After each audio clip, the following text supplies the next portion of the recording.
Welcome to the Soap Dish, where we dish about the soaps. Today is Wednesday, April 16th, and I'm talking about General Hospital. Oh, my bad, wrong show. All right, so today was a slow episode. Off the top of my head, I can only think of one thing that I'm really excited to talk about. So I'm going to save that for a little later. And if you've been watching me for a while, you probably already know what it is. But we start with Amy, Liz, Lucky, and Lucas end up showing up later. I wrote no notes. I just put their names down. I never wrote a note because it was nothing really noteworthy. It felt like they were. So often people accuse episodes of being like filler episodes. As a writer, I kind of push back against that concept because you need filler to a story. It can't be all action or all important. A story has to ebb and flow to be an enjoyable read or an enjoyable watch. But today was so much filler, and it really felt like they just needed something to do with Amy and the other characters, to have them sitting there arguing over Amy being annoying. We all know how annoying Amy is. Stop it. And like Liz, the head nurse, couldn't get rid of Amy. You her whole boss. What you mean? Lucky, you survived Africa and you can't get rid of Amy. They had to get Lucas to come over and save the day, and then Lucky still ended up agreeing that he would do it. And then Elizabeth was like, "Are you sure?" He been begging to do it since she was in the hospital. Stop it. It was so annoying. I'm not gonna get him any more time. No more of my time. Laura's giving a press conference announcing the vote for the, I hate this word, espionage. Ugh. Sorry, I can't pronounce that right. No matter how many times I hear it, like something, it gets lost in translation, and I can't get it out right. Her and the councilman yelling in front of the whole press, going back and forth. It's nothing new that hasn't been said. You on Sunny's side, I work for the people, blah, blah, blah, blah, blah. One thing I found curious, where is the rest of the city council? Do they not come to press conference? Do they not care? Like, we had all those extra reporters. Why not have someone else in council so it doesn't just seem like we got this one guy against Laura? Jordan ended up resigning, and I put in my notes, thought Laura was supposed to fire her, huh? And then we come to find out that was Jordan's plan, and she wanted Laura to catch Laura off guard as well, so it would be more authentic. I don't understand Jordan stepping down for what looks like an ethical reason and then immediately going to work for Sitwell, who's a criminal. I don't get it, but that's the writing. They're making Jordan very smart, and apparently Sitwell very stupid. I feel like Jordan's going to end up in danger. Please don't make Curtis be the one to have to save her. So Curtis and Anna was talking about how this shit didn't feel right, and Curtis had the nerve to compliment Jordan's moral compass. I'm like, oh, her moral compass, meaning her sense of right and wrong. The woman you divorced her over lying to protect her son. Oh, okay. But shockingly enough, my favorite moment of the episode today came from Curtis. I paused for the collective gasp. We all are in shock at this moment. I'm still trying to reconcile with it. I don't know how to cleanse my spirit before I go to bed tonight. I will pray on it.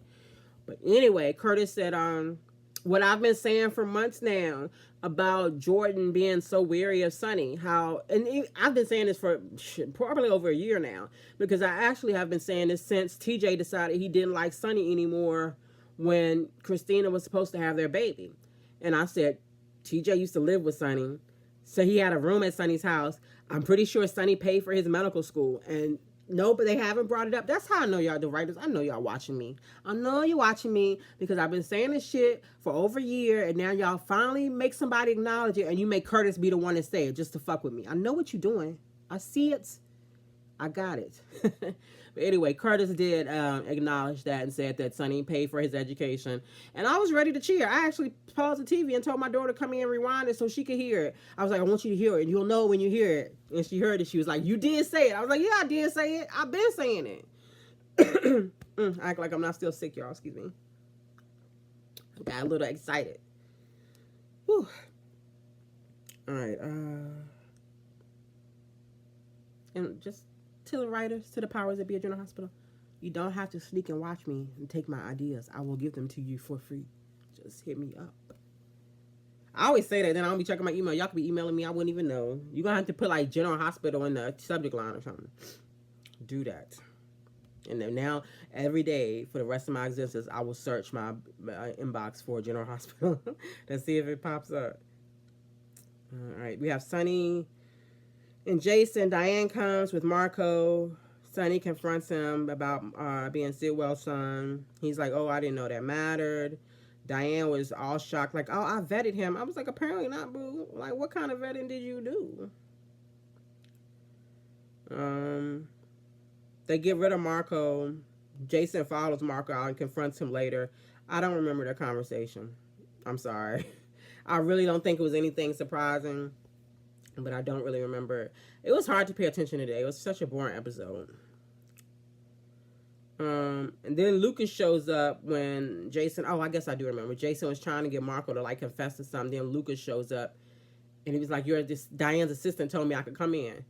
So Diane's assistant knew Jason was in there with Marco and told Lucas he could walk right in. Who is this assistant? Who is this assistant and where was their job training? I don't understand. Oh my God, this is really all I have. The last thing I have is that Drew was talking to the councilman and encouraging him to run for office to get Laura's job, which we also predicted months ago. Yeah, that's all I got. And I would say that maybe I'm missing something because it's only been 7 minutes, but I really don't think so. I just didn't really go into the Liz and Amy and Lucky and the Lucas of it all. But not a lot happened. Like I said, the only thing that got my attention today was when Curtis said, Nikisha, you were right. And I was like, yes, thank you, Curtis. Thank you. I appreciate that, sir.